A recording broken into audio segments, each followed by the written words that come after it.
So is there somebody that you just like you love to bring down, like just maybe a most memorable sack or a pick or something? Yeah, probably my first sack in my career, my rookie year, was against Tom Brady when he was with the Patriots. So I Ooh. think it was my second game. So I think that's just a moment. And it wasn't like I did anything special. It was just like one of those things where you get a freebie and you're like, oh, I just sacked Tom Brady. So Yeah. that was definitely a moment. Jameel Muhammad and Jeff Cardozo dive into the hobby, which is sports cards, trading cards, as well as all other collectibles, right now on the Meelypod Hobby Podcast, live from the Coaches Podcast Room at Spurrier's Gridiron Grill. Hey everybody, your favorite time again. It's the Meelypod Hobby Podcast with Jeff and Jameel. Jameel Muhammad, of course, the owner and CEO, president extraordinaire of the Meelypop shop in Gainesville, South Carolina. I am merely Jeff Cardozo, but we have fun talking cards every week. We'll have another fun episode for you, talking a little NFL. Yeah. As, even though it's the off season, the draft is right around the corner, and guy that got drafted by the Saints and now plays for the Detroit Lions, Alex Anzalone, team captain on the middle part of that defense. So really excited to talk to Alex, a former Gator, and doing some great things now. But since we mentioned Gators and that is what happens around here. How about the Gators winning it all? That's just, Jameel? it's been a while, 2 weeks, right, since we had our last episode, just to think Yeah. about the Final Four and that game, the first game, against Auburn, and just kind of the battling back and forth, and then coming back second half like we did every single game, and then into the finals, which was another nail-biter to the very end. And the Gators are champions, led by Walter Clayton and those kind of senior guards with Elijah Martin and Will Richard, and these guys won't be there next year, but you got other guys too, Condon, Howe, Yeah, Handgotten decided to not redshirt and come back and be a part of things. So, yeah, I think that's what made it special. And, I think there was a lot of people out there that maybe didn't know this team that freaked out, especially if they had bet and had them in their bracket saying, oh, man, the Gators are going to lose, because every game was kind of that same recipe and they'd fall behind. But give a lot of credit to Todd Golden, who we had here on the podcast a couple of months back. So go back and find that one on YouTube or somewhere in the archives and listen to Todd Golden. It's just, he's a confident individual, knows how good he can be, how good this team could have been, and they never panicked. And I think that's what's really special. So even in our worlds doing different things, like I think it's almost like the mindset you have to have, even if you're in your fifth grade school play and it's not looking good and you're not going to figure out the lines, don't panic. Just have confidence in yourself. And Todd certainly had that. He had confidence in this team, and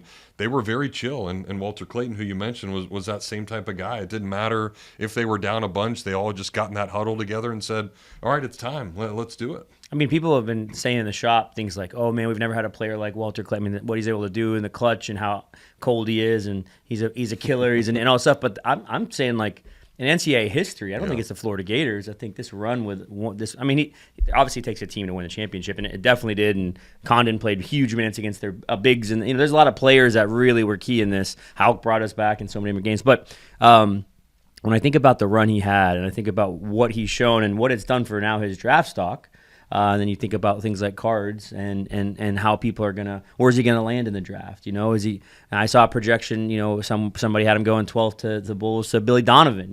So we don't know the draft lottery yet because they still have to do the ping pong balls and all that stuff, fun stuff. But Cooper Flag is gonna obviously headline it all.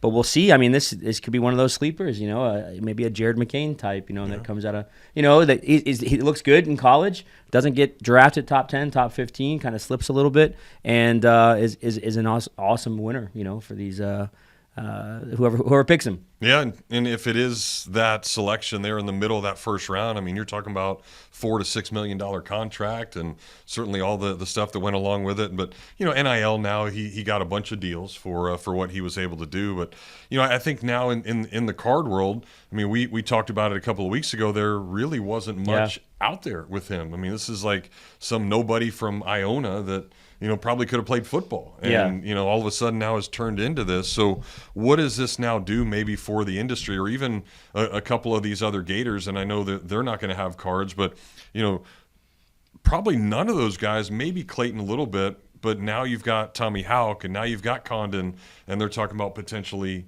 being first rounders. So right. all of a sudden, out of nowhere, the memorabilia world's picking up on these guys. Yeah, and so the hot ticket in Gainesville, I'll tell you that. So what do the kids say? Let him cook. So we're trying to. I'm trying to cook right now on making something happen with our shop. We'll see if we can make it happen before NBA season, and NBA lottery, and stuff like that. But these guys are, they've done an amazing thing in Gainesville. Really, for not being a massive town, comparatively to some of these other big metropolis areas, really supported these Gators through and through. I got kicked out of the O-Dome. I didn't make it in time. I came an hour and a half early, and I couldn't get in, to go watch the game because there were so many people there, and it was awesome. And there was 10,000 inside, but there's probably 30, 40,000 trying to get in. So it was just a special event, and we're so happy for Coach Golden. And I think, like what you're saying, a guy who loves the hobby, who loves cards. I had a conversation with On It. They actually are coming out with they were the only, we've talked about this, they were the only ones that have Walter Clayton cards, the only ones that really kind of made Gator basketball cards.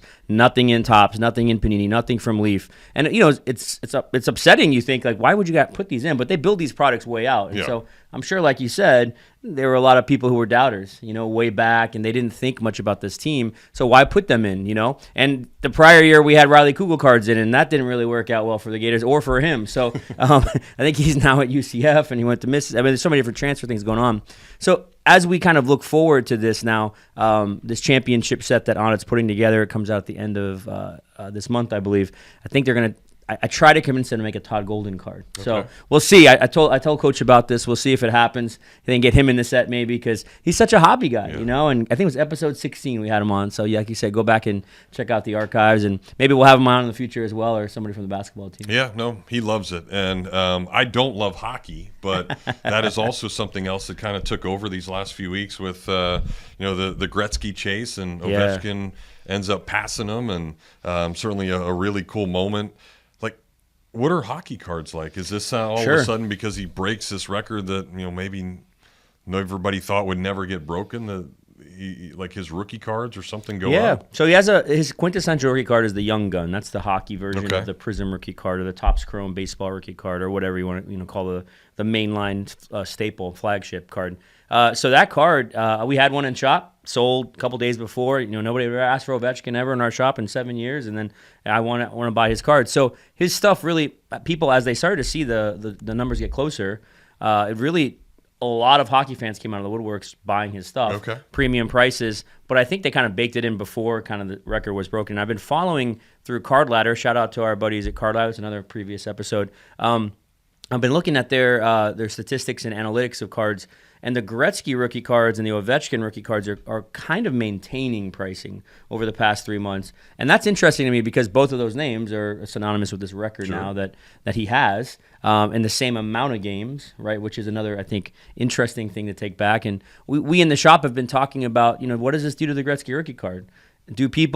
Does it lose its luster? Does the Gretzky now? Is there a chink in the armor kind of thing, right? Or is there more to be said like down the line for Ovechkin and for Gretzky stuff, So we'll see. I mean, there's a lot to be said with hockey cards. A very interesting market. I do know his Cup rookie card patch auto is a very rare card. You never see it sell. There's only 99 of them, and so that's another card for Ovechkin that's been huge. But interesting to watch. Like once a record gets broken, that no one thought. I mean, you talked to a lot of hockey people. They're like, nah, the Gretzky's record's never going to get broken for goals, and then it does, right? Yeah. And in the same amount of games.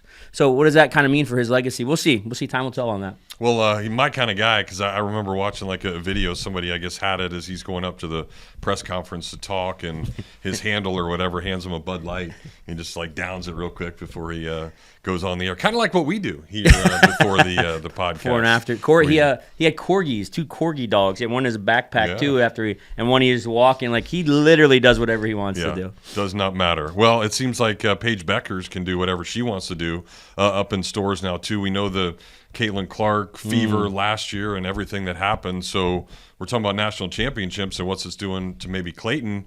You would have to think that it's big for her too now, right? Yeah, I mean she's got it done. She came back and she met that goal. I mean, a lot of injuries and UConn and going back and winning with Gino and just the whole story. That team had just great story. Just a lot of backstories too, and how they meshed and gelled together. But now she's the number one pick for the Dallas Wings, right? And so now it gets a little interesting to see on the professional level how she's going to do. I've always said, I knew Caitlin Clark wasn't as big, but Paige Beckers even looks smaller. Like she's gonna have a awakening call, But at the same time, credible defensive player, can shoot the ball really well. And there's a lot of WNBA draft. Again, so many people excited about a league that really wasn't that big of a deal 3-4 years ago, and seeing the ushering in of this new wave of players. So we mentioned Caitlin, Paige, Angel Reese, Van Lit. There's so many young players that are coming through the league, and Cam Brink is another one that everyone they've transcended just basketball, right? Whether it be fashion or music or style or culture.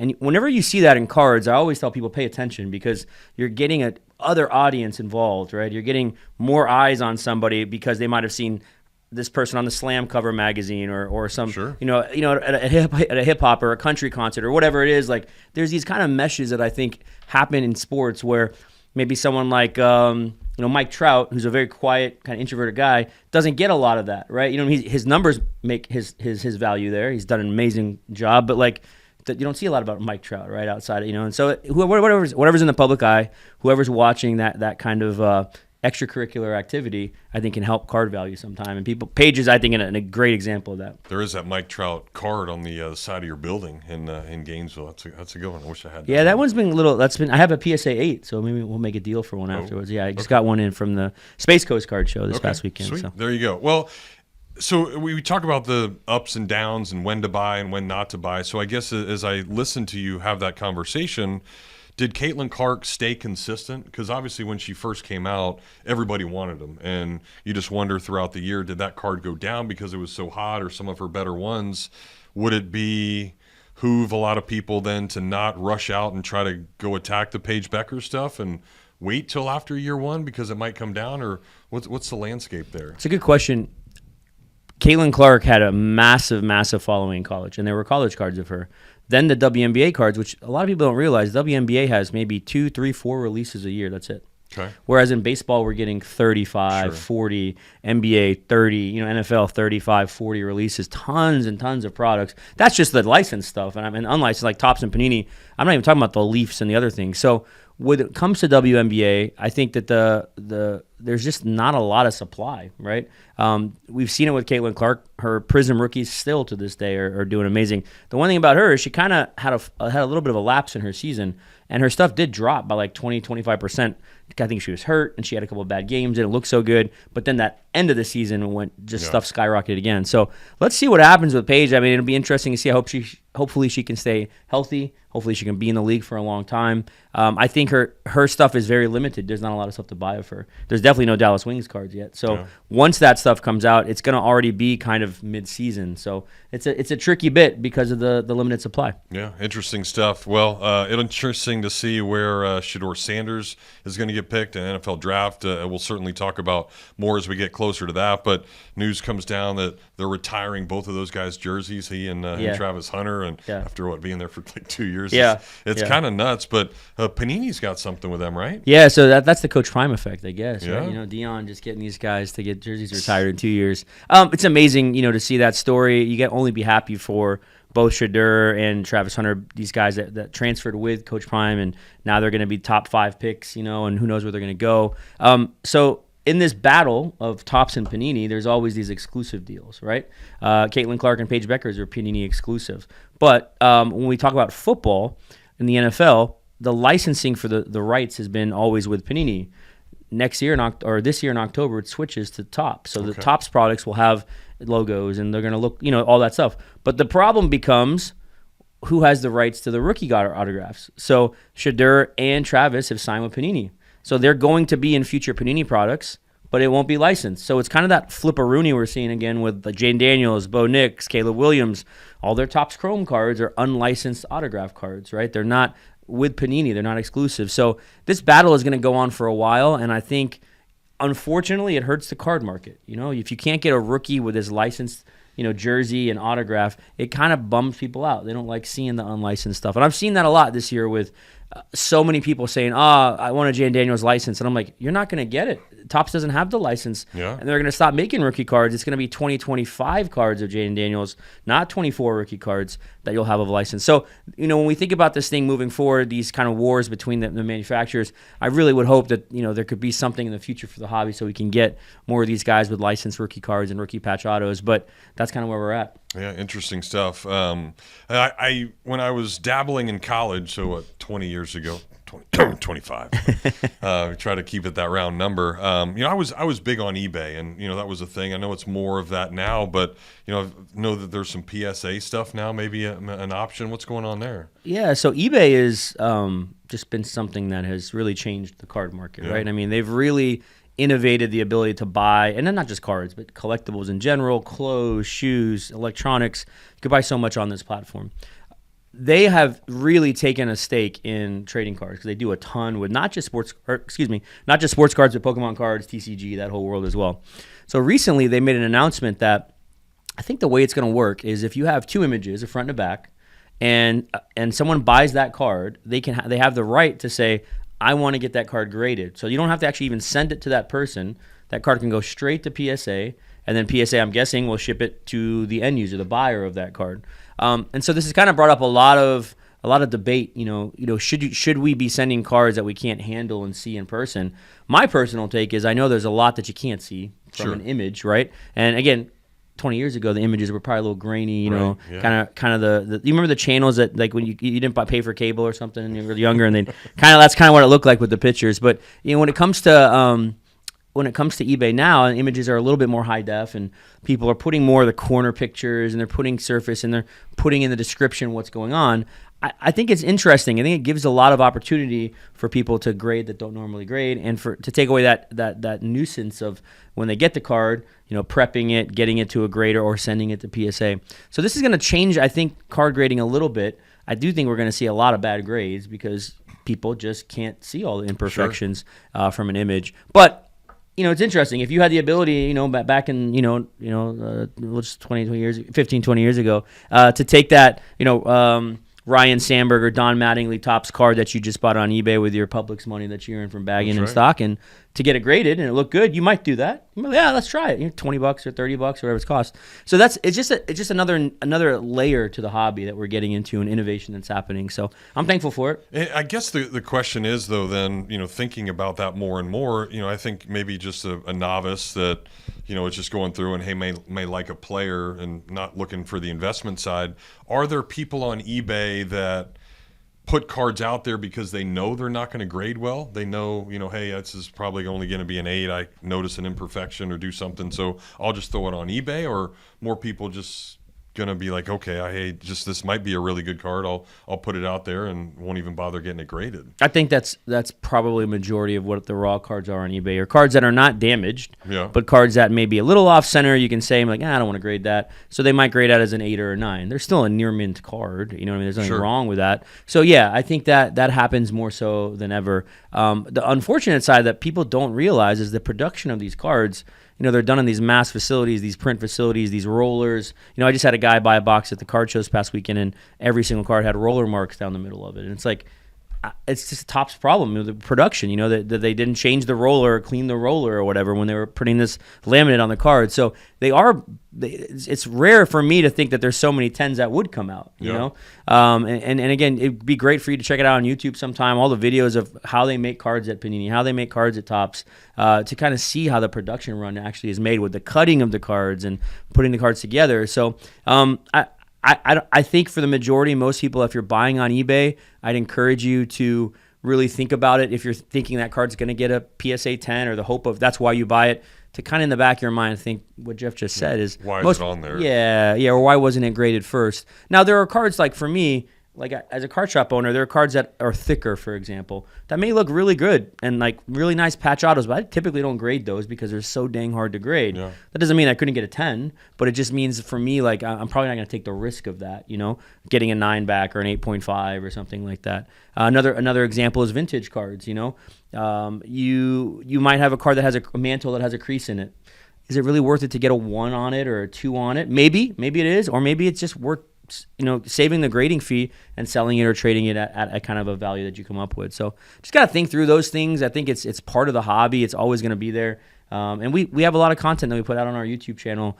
We did a whole thing last year with the National that we put out tips and things and tricks. We've done things with grading. We had Justice on here a few episodes back just talking about grading in the shop. That world, man, is just keeps growing. Yeah, it just keeps growing. Yep, even saved me from getting a couple bad grades and not sending them off. All right, we're going to send it off to a break, but come back with the captain of the Detroit Lions, Alex Anzalone, joins us next here on the Meelypod Hobby Podcast. Albert, Alberta, I understand you were witnesses to a crash. Can you tell us about the accident?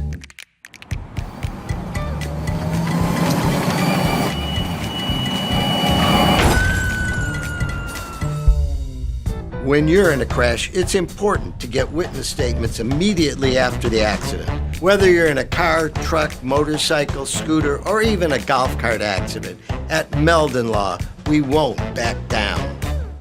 This is Jameel, owner of the Meelypop shop, Gainesville's home for collectibles of all sorts, including every single type of sports cards, whether it be Panini, Topps, Leaf, Upper Deck. We have it. Come on in, get yourself a box, a pack, get yourself some supplies, get into our breaks, get your Pokemon, get your Yu-Gi-Oh! All the other different kinds of TCG products that we carry and shop are always fully in stock. You can find our stuff on our website as well, Meelypops.com. That's another way you can interact with the store, or you can just come into the shop. We're located off 39th Avenue by I-75 behind Walgreens and Sonny's. Stop on by. We're open every Wednesday, Thursday, Friday, Saturday, and Sunday. And you can check us out on our social media platforms, Instagram, TikTok, whatnot, Facebook, Twitter, and YouTube. We'd love to see you. Come on out to the shop, have some fun, be a part of the card community here in Gainesville, and always go Gators. All right, we welcome you back to the Meelypod Hobby Podcast. We are inside Spurrier's Gridiron Grill. Jeff and Jameel still hanging out. Well, we talked about a lot of different things to open up the segment. Of course, Gator basketball winning a national championship, and we've got a Gator now joining us. He is linebacker for the Detroit Lions, Alex Anzalone. Spent several years down here, played for a couple of SEC championships, which is always awesome. Now he's just hanging out in the offseason, waiting to get after it again. Alex, what's up, buddy? How's it going, guys? Thanks for having me. Definitely, man. Happy to have you. Yeah, awesome. So let's go back to the Gator days here. Of course, we're here in Gainesville. So you're in high school. I know your dad was down here a little bit. Did that like spark your interest in Florida? And then when was it when you realized, kind of in that high school, maybe junior, senior season, that you were good enough to be able to play in big-time college football? Yeah, so my dad went to, like you just mentioned, my dad went to medical school at Florida. And, so I always grew up a Florida fan, and I grew up in Pennsylvania, which was kind of weird. But, I just remember always – I remember like I was probably like in 9th or 10th grade, before I started getting heavily recruited, telling my dad, watching a Gator game, Dad, there's no way I could ever play there. And fast forward a few years to my junior year. After my junior year, I started getting a ton of offers and blew up as a recruit. And, it was just one of those things where it kind of just it fit with me academically and with the football side of things, and I really liked it. And, my social life. And it was just not many schools that could offer that whole package that Florida was offering at the time. And Muschamp was here, so like that defensive guy, was that an appeal? I mean, he's such a nice dude, like, because people see him and he's like, he's gonna run into a brick wall, and but like it's just crazy, but he's just such a genuine guy. Did that help get you down here? 100%, yeah. Him, Dan Quinn was the defensive coordinator at the time when he was recruiting me, and yeah, it was definitely appealing, and I love Coach Muschamp. He was my guy, and he was a reason a lot of us signed with Florida. So, speaking of headbutts, I just think about Todd Golden and Elijah Martin in the locker room after that one win, and I'm thinking maybe he was channeling Muschamp with a few defensive guys back in the day, because man, he was so fiery, man, fiery dude on the sidelines. Right. But you had an awesome career here at Florida, playing in some SEC championships. I know always dealing with injuries, and that's part of the game. But you got to meet a girl named Lindsay, and she was a soccer star, and I was able to check out some there's some YouTube videos, I think, of you and your family, you and her talking about just raising kids, and it's really cool just seeing where you guys are at. And I just wonder what it's like, dating another athlete while you're both, in the thick of things with sports while at UF. Yeah, so it's kind of my NFL career. I think I've definitely, that dynamic has helped me a ton in my career, just because she completely understands everything that goes into it. What do I need to be doing treatment wise, body work, time spent at workouts. Those expectations for a normal person to understand aren't really. It's not normal for them to understand that. So but in college it was just like she had her schedule and I had my schedule, and we tried to make time when we had time to do whatever we had to do, and it worked out for us. So but my NFL career, a lot of it is because of a lot of the time and dedication and sacrifice that she has is a lot easier, just because she knows that and understands that. I think, as athletes, we always, go back to the Little League days, and we all want to be Major League Baseball players or in the NFL, and I'm sure that was the same for you. So to get drafted and get there to New Orleans, what was that like, just to say and get the phone call of like, holy crap, like I'm going to go play in the NFL? Yeah, it's crazy. Like, I remember posting a picture of me at the combine, I think it was in 2017, saying my 13-year-old self would freak out right now. And it's that draft night. It's definitely accumulation of all those emotions, and all the time and efforts and injuries I had to deal with, and still persevere through all that, and just take the opportunity and make the most of it, and it come to fruition and get drafted is a dream come true. And sometimes when you're in the moment, you don't appreciate it as much, but definitely looking back, I think I appreciate it even more.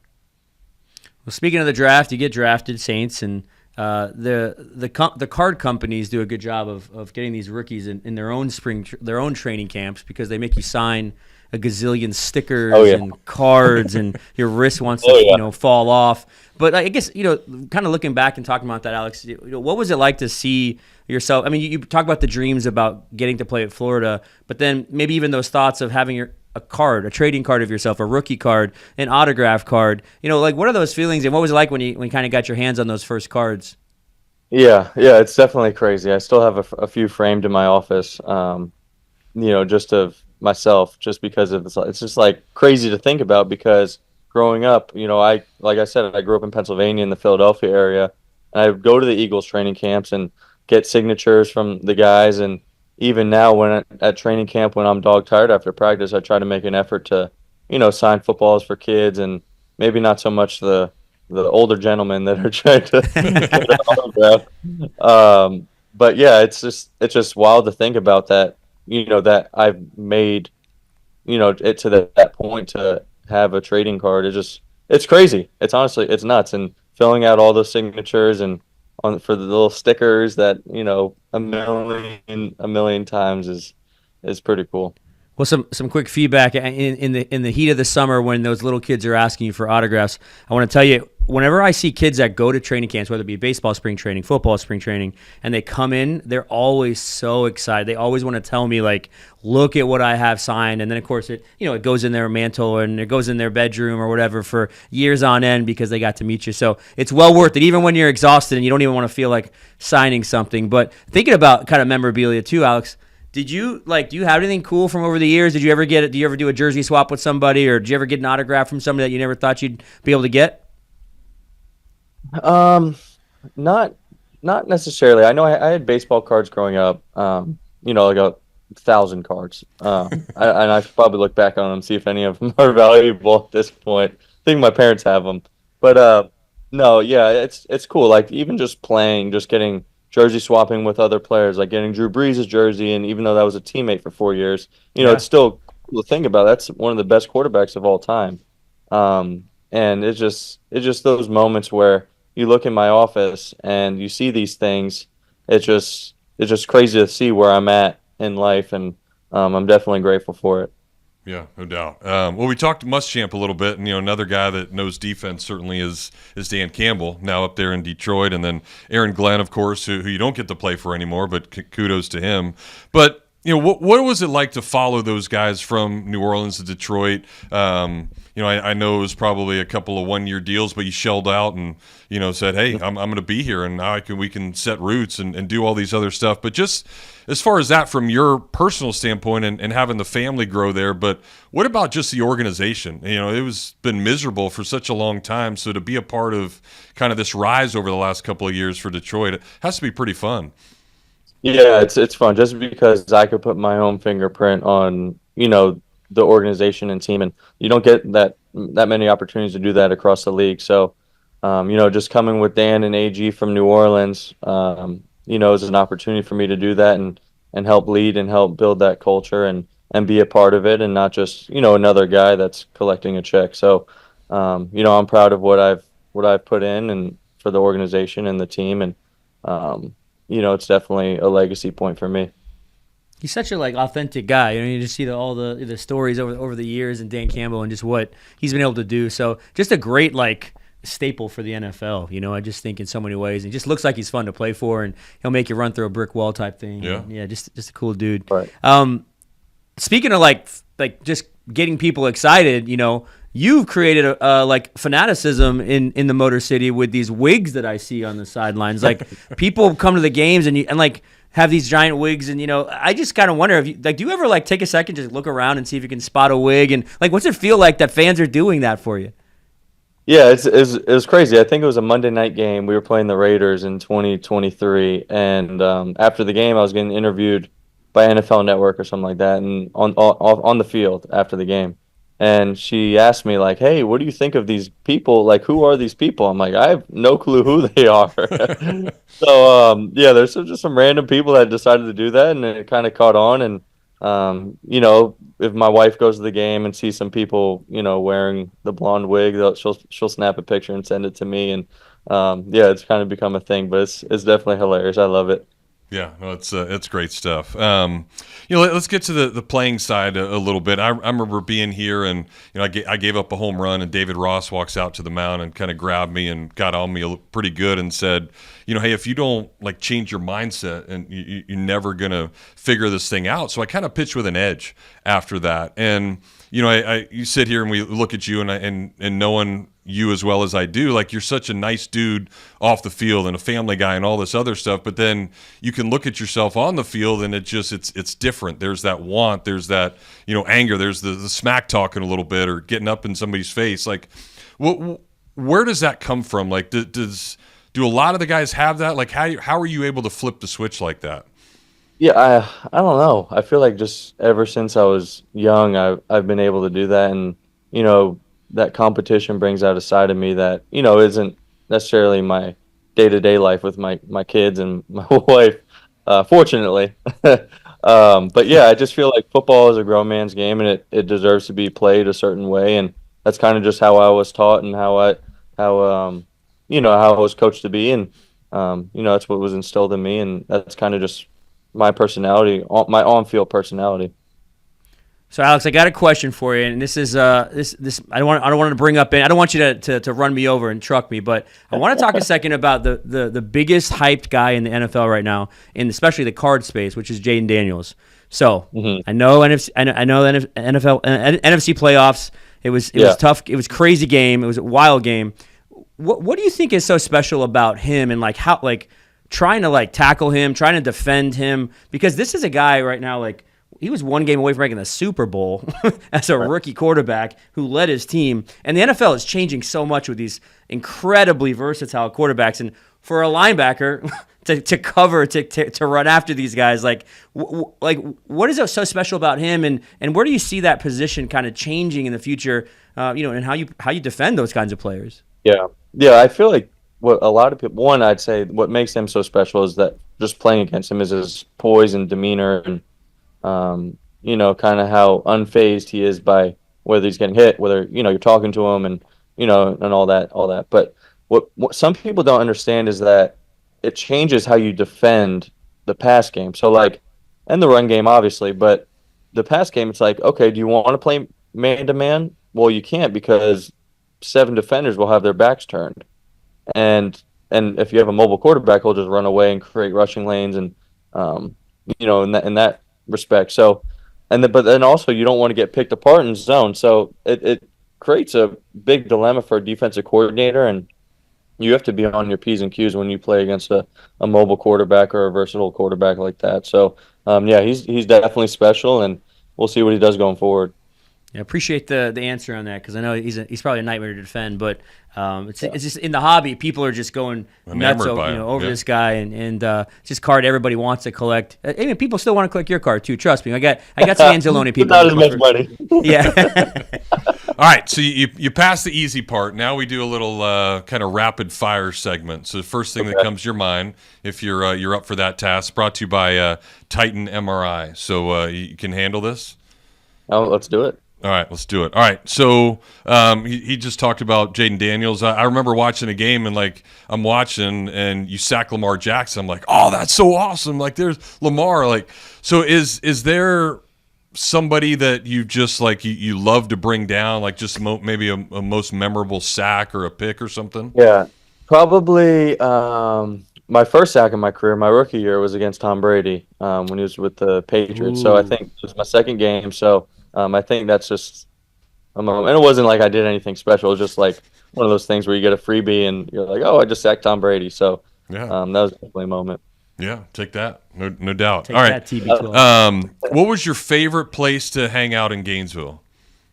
Ooh, I'm trying to think. I mean, so we went back in this past June, and obviously things have changed, we're looking for the swamp to go out to dinner or whatever, take the kids, and it's not there anymore. And that's probably one hangout that going forward, I know they moved it into a different location and we went, but it's just not the same. So I definitely think the swamp, just that feeling of going to lunch there, whether it was post game or not sometimes post game, but with my parents on a Sunday after a game day. So that's probably one place. I watched the Auburn game, the Final Four Saturday from the swamp. It was more packed than I've ever seen it. It was nuts, amazing environment, really awesome. All right, so we mentioned Lindsay being soccer, and swimmers always threw crazy weird parties. Who threw better parties, football guys or soccer players? Soccer players. Yeah, I knew you'd say that. But we couldn't compete either. Yeah, soccer, swimming, they were nuts. Another level, huh? Yeah, they definitely were. All right. Have people called you Thor more or Sunshine more because of the hair? Thor. I don't get a lot of sunshine. I used to, maybe in college, but not. I get Thor way more than Sunshine. Remember Sunshine cut his hair in the movie too, right? Remember that? Denzel and cut his hair. I don't kiss boys either. Very true, man. All right, you were a stud carrying the ball in high school. So could you have been a skill guy? Could you have played running back or done something if you wanted to? Maybe not running back, but I definitely feel like tight end possibly. I know it's offers at tight end, so I feel like I have the skill set or athleticism to make it work either way.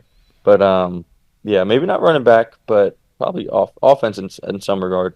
And the hands are good too. I mean, you've got some picks where you're just diving at balls, so you can handle it. Yeah. If Coach Campbell puts that play in and you're in the package and in that tight end you score, just tell him to call the play Meelypod. Nobody have no idea what it is, but it'll be a good play call and you'll be set. Yeah. Right.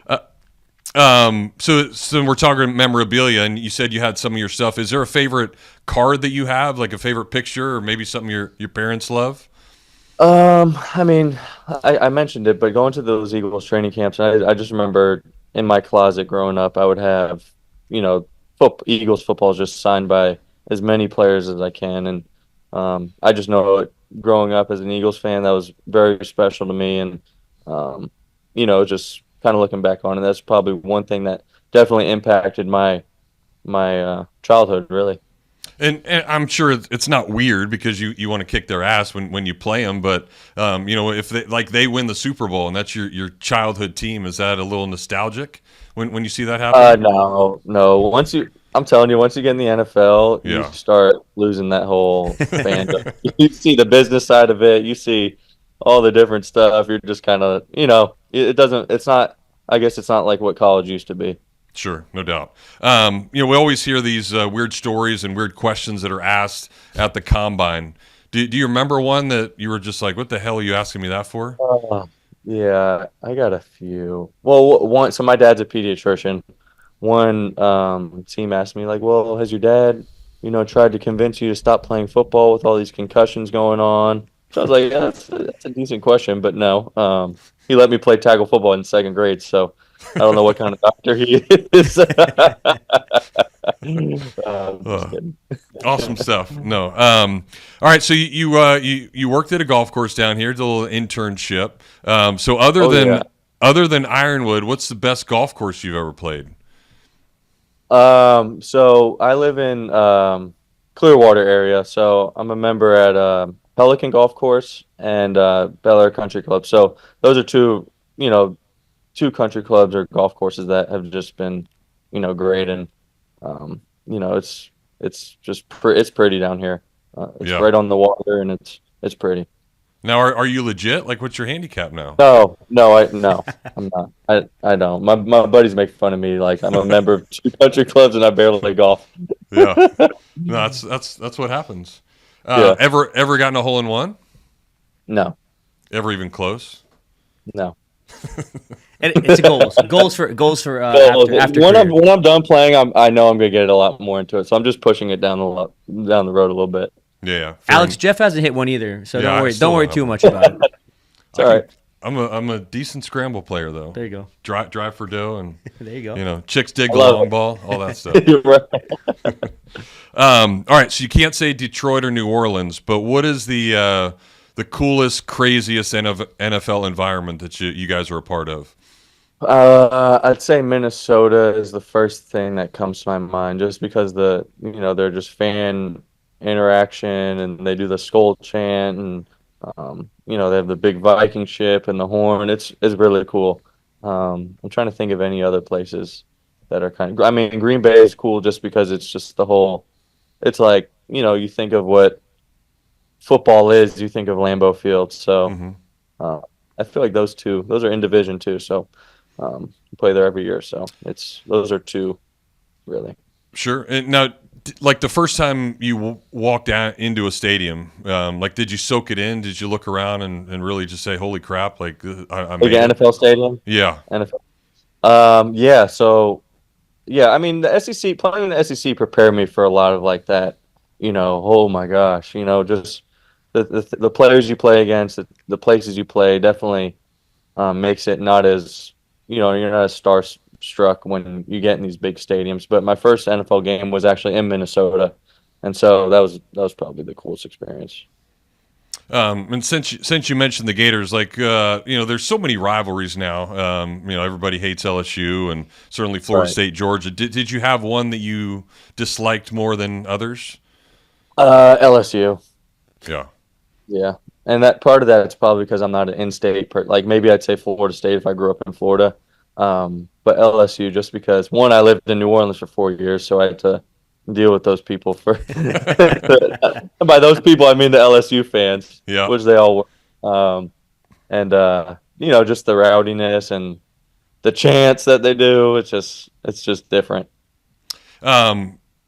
Jameel was talking about signatures and signing, and is there ever like a weird random place or something weird that you autographed that? Yeah, I mean, there's some people body parts, nothing like weird, like crazy, but yeah, I mean, I just had an autograph signing a few weeks, probably a month or so ago in Detroit. I had two of them, and there's just some odd things that people want signed, and I'm just like, no, I'm good.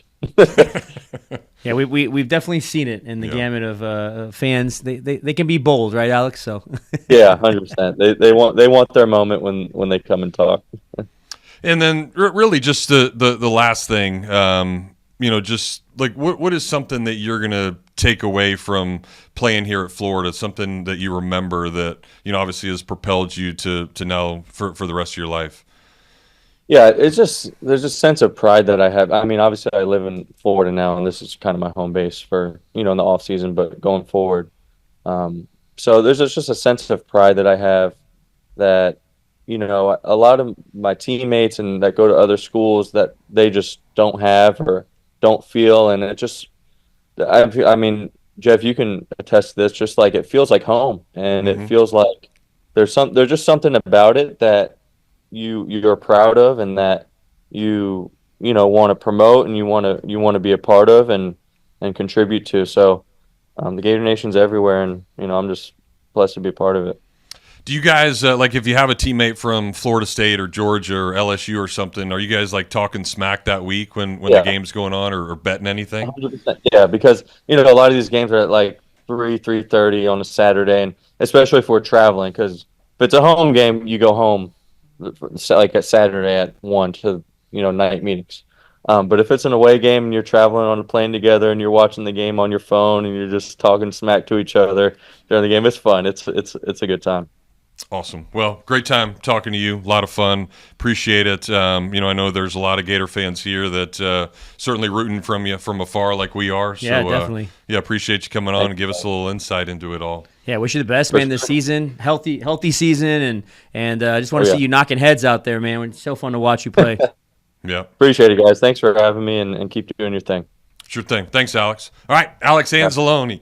We'll take a break, come back, and wrap up the Meelypod Hobby Podcast right after this. Things have certainly got a little out of hand lately when it comes to just buying our everyday necessities. Just look at gas, streaming services, and heck, even chicken wings. Well, there is one necessity that shouldn't cost a ton: taking care of yourself and helping fix all the aches and pains in life, and the fine folks at Titan MRI agree. With costs a fraction of what you'd pay at a hospital, you'll not only save money, you'll be taken care of by staff with over 20 years experience. So when you need an MRI, call Titan first, and you can go where your doctors send their families. Now offering CAT scans. All right, we welcome you back to the Meelypod Hobby Podcast. Jeff and Jameel still here inside of Spurrier's Gridiron Grill in the podcast room.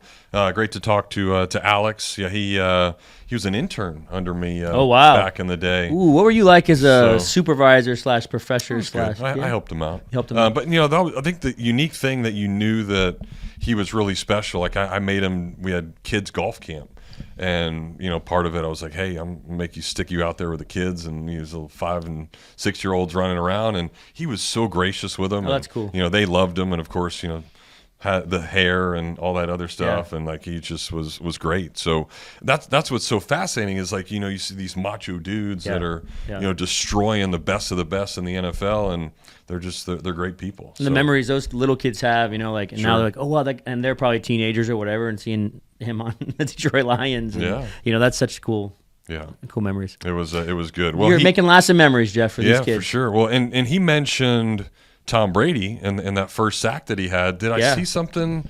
I know we've talked about Brady and getting in the card world. Wasn't there something they opened up a shop? Yeah, so we had Chris Costa on as a previous episode, and they were talking about opening a new card shop in a mall in, I think, Jersey, and they had the opening this weekend, and Tom Brady was there, and he was throwing footballs to there's in a mall, and I saw this video of Chris getting the crowd hyped up. Chris is a good hype guy, and then Tom just there throwing footballs to people 4 levels up and stuff like that, and just kind of chaos, and people just to see Tom Brady. And I think it's really cool that we're in a place where we have these amazing players now getting involved in card shops. So shout out to Chris. Go check out that episode. That's a very interesting episode, learning about Tom Brady's kind of assimilation into the card world from our previous podcast with him. Yeah, really cool stuff. All right. Well, it's always really cool to hear about the new wax and different things that are coming out. So what we got this week? Number one that I know you're going to like, Mr. Jeff, is it's our second baseball release of the year. Okay. 2025 Topps Tribute Baseball. Actually, second baseball for 2025. Tribute Baseball is one of the nicest. They're like these clean acetate base cards, super beautiful cards. I think it's 6 packs per box or something like that, and you usually get 3 or 4 hits per box. The only downside is the price point of this box is at about $650 a box right now.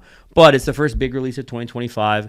I know we've already sold out of, I think, 2 or 3 pick your team breaks already. People just going nuts. And that shows that the baseball fanaticism for the product is there. And Tops, come on, get some stuff quicker, man. People want it. They want baseball is alive and well right now. So that's coming out this week, which is, I think, a huge release for baseball, finally getting another product. I could probably get in on the Braves good right now because they suck so bad. You might be able to, and nobody want them. You know what I mean? Braves will turn around, I think. I mean, they got a lot of players coming back, right? Strider's coming back, and Salesman's struggling, so they'll figure it out. Maybe. And it's a tough division. But remember when we had Darren O'Day on? Yeah. And he talked about a certain guy, Schwellenbach. Oh, Schwellenbach. He's been tearing it up. Yeah. So shout out to Darren O'Day. Another previous podcast. Got to get one of those cards. Between him, all the anchors, him, Rutledge. I mean, we've had people give you the they've given you the early prospect info to go buy the cards. Yeah. She told you to get on Jaden Daniels. She said get on Jaden, and then he said to get on Schwellenbach. I mean, you just watch the podcast, folks. You'll be making money hand over fist. So baseball-wise, you have another release, USA Stars and Stripes from Panini, which is great because last year we had Caglione cards in it, and they always have the USA guys up in that. I know another fun collecting thing that you'd like to get into a box of. And then for football, Phoenix Football comes out this week, which is a fun brand that Panini puts out, and they always seem to sell out. It's always hard to replace Phoenix because you get lots of cards, lots of packs, and lots of rookie cards, and they're usually numbered, and they're chrome, so they're easy to grade, right? They're chrome kind of technology. So that's out. You have National Treasures Racing, so to get your NASCAR on. That's out. Prism English Premier League Soccer. I give a shout out to Ipswich Town FC. That's where my mom's from. When I went to England last year, they made the Premier League, so I'm going to have to send all my English relatives all of the store's English Premier League soccer cards because they can pull Ipswich Town cards. That's Ed Sheeran land, if you don't know. He's from that area. Wears the Ipswich Town shirt. And then we have another big release that I'm really excited about. It is Star Wars Masterworks. So Star Wars Masterworks is a product that's a high-end Star Wars product, but it's kind of like Topps Museum or UFC Knockout. It's got these 4 boxes, mini boxes inside of one box. Last year, I think our break team did close to 55 or 60 cases of this product. And it's just a really kind of nice looking product where you get quality cards of high-end actors. You got Pedro Pascal in it. He's the Mandalorian. You have people like Natalie Portman and just names, you know what I mean, that Anakin Skywalker, Hayden Christensen, Obi-Wan Kenobi, Ewan McGregor, right? You have these big names that you can pull out of it, plus all the really cool relic cards and stuff. So that's, I think, one of the Topps has some big releases this week with Masterworks and Tribute. And I'm excited about it. It's another one of these weeks where lots of stuff's coming in. We are still struggling with the shipping side of things, Jeff, where things are getting shipped to the shop literally the day of, and then just to throw it out there, last week we had this past weekend. It was so fun. I was able to obtain some of those 23, 24 on it packs. Last year's, the ones that had Walter Clayton in it. And we had so many people, like, they weren't buying 1 or 2 packs, 20 packs, 30 packs, pulling Walter Clayton autograph cards, his only autograph card, pulling, shout out to Freddie and his son Danny, they pulled the 1-of-1 Walter Clayton autograph cards, an orange-based card. Another guy, shout out a guy named Chad, he pulled the, I think it was the hand-locked in 1-of-1 autograph card. So it was just really fun seeing people get excited, not just for the Gator basketball team, but to pull the cards in shop. So I was very, very lucky to get that from Onnit, and hopefully I'm working with Onnit on some stuff right now. We'll see. I'm not going to let the cat out the bag yet, but if we can get it done, I think there'll be some cool activations and things coming with them and for Gator sports in general. Heck yeah, that's what it's all about. Definitely. All right. Well, we hope you enjoyed another edition of the Meelypod Hobby Podcast. We'll get back after it in a couple of weeks and hope that your few weeks of life treats you well. So get out, support those local card shops, and get on out and check out this interview. If you enjoyed it, tell your friends about it, and check out all those other ones that we've had as well. So again, some really good stuff that you're missing out if you're not subscribing to the Meelypod Hobby Podcast. So have a good week, buddy. Have a good week, man. All right, we'll see you next time. For Jameel, I'm Jeff. Have a good one. Thank you for joining us. We will see you next Thursday at noon.